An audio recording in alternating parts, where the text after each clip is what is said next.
ayoblaayadaba bisinkan ku bilaahabayahay gadhigan albaab soomahalay dayacanay dalka haastaad ku dhaqan tihiin ragga hagaygihiina gubahay gooyaygeedadkii dhulkaha xaalufayo xooliyihiinu waa dhanqaalan badiyo xolo beeherihiinuhu dayac wadaayihiin qoryahan qadateheenad kullihigiin iswada qasheen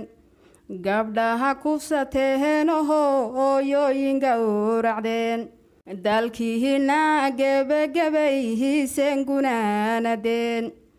dadbaha dalalkood hagaaha joog ka dhigay daruur ayahaad u tahriihibtayoho waad dultoobantihiin sharciyadii yahay dhigteheen baad ku tahay tashuush dumarka ubadkahagi ayahay dayac wadaayihiin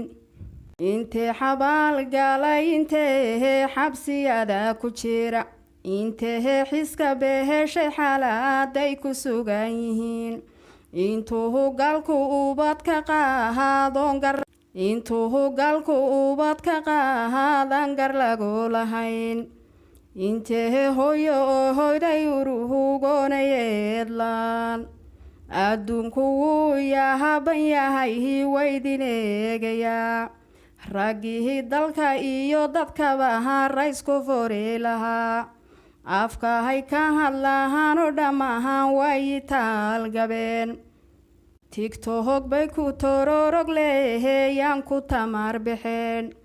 dhextahal weeyahaanoo waan ihidin gardhigaanayaa intaasi waa meheris marka halan ku noqonaya